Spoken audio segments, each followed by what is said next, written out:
Hello दोस्तों, मैं Shubham Kumar complete note test yourself में आपका स्वागत करता हूं। तो आज हमारा क्वेश्चन है कि एक जलाशय में दो पाइप है जो कि एक 30 मिनट में और 36 मिनट में भर सकता है। कुछ समय के लिए दोनों पाइपों को एक साथ खोल दिया जाता है, लेकिन कुछ बाधा के कारण जल की जो पूर्ति होती है वो 5/6 भाग पहले के लिए और दूसरे के लिए 5/9 भाग ही जा पाता है। इस बाधा को तुरंत दूर किया जाता है और उस क्षण से जलाशय जो होता है 15.5 मिनट में पूर्ण रूप से भर जाता है। और तो यह जो बाधा थी वो कितनी देर तक रही, आपसे क्वेश्चन ये पूछा गया है। तो जस्ट आपको सबसे पहले क्या करना है, आपको क्वेश्चन अच्छे से पढ़ना है और फिर उसके बाद में आपको इसका आंसर देना है। तो ये क्वेश्चन है आपका टाइम एंड पाइप एंड टंकी का। तो यहाँ से आपका जो मैं मानता हूँ इस वाले को, पहले वाले पाइप को मैं मानता हूँ ए, यानी कि ए किसी कार्य को किसी जो जलाशय था उसको 30 मिनट में भर सकता था। जस्ट जो दूसरे वाला था वो उसको 36 मिनट में भर सकता था। तो इसी प्रकार जो इनका एलसीएम आने वाला है वो आ जाएगा 180।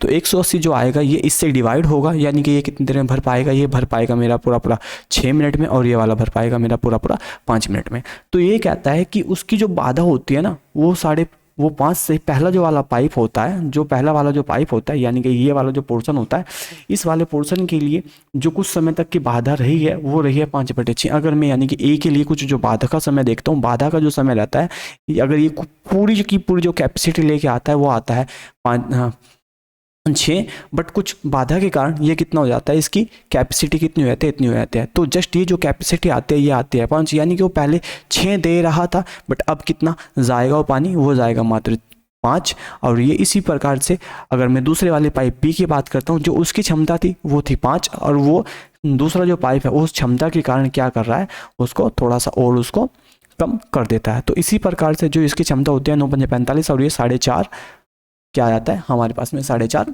किसकी क्षमता हो जाती है। अगर मैं देखता हूँ ये जो क्षमता आती है, ये दोनों की दोनों जो क्षमता आती है, ए प्लस के बी की जो क्षमता आती है वो आती है जब उसमें बाधा होती है।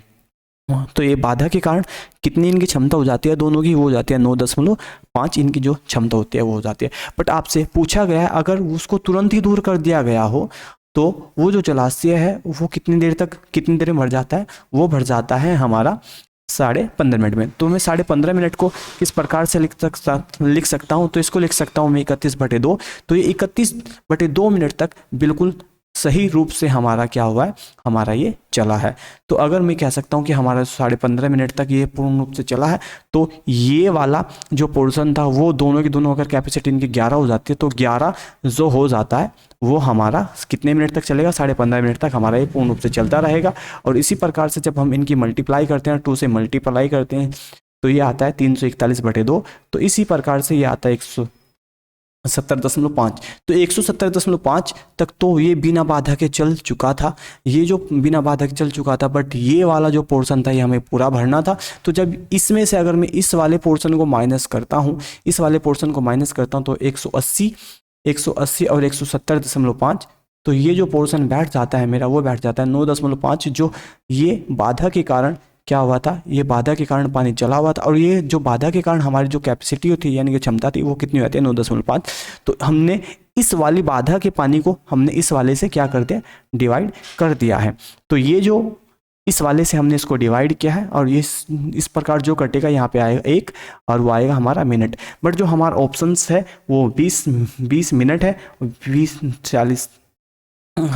मिनट है और 60 सेकंड है। बट हमारा तो ये 1 मिनट आया। जस्ट अब मुझे क्या करना है, मुझे 1 मिनट को किस में तब्दील कर देना है, अब 1 मिनट को मुझे 60 सेकंड में तब्दील करने था। हमें पता है कि 1 मिनट में कितने सेकंड होती है, 60 सेकंड होती है। तो इसका जो सही आंसर हो जाने वाला है वो क्या हो जाने वाला है, 60 सेकंड। तो इस प्रकार से मैं आपसे उम्मीद करता हूँ कि आप ये क्वेश्चन समझ गए होंगे। आपको इसको क्वेश्चन को हमने 2 से 3 बार पढ़ देना है पूरे को, ताकि इस क्वेश्चन को हम कर सके अच्छे से। तो आई होप मेरे द्वारा ये बताया गया क्वेश्चन आपके लिए काफ़ी कंफर्टेबल होगा। Thank you.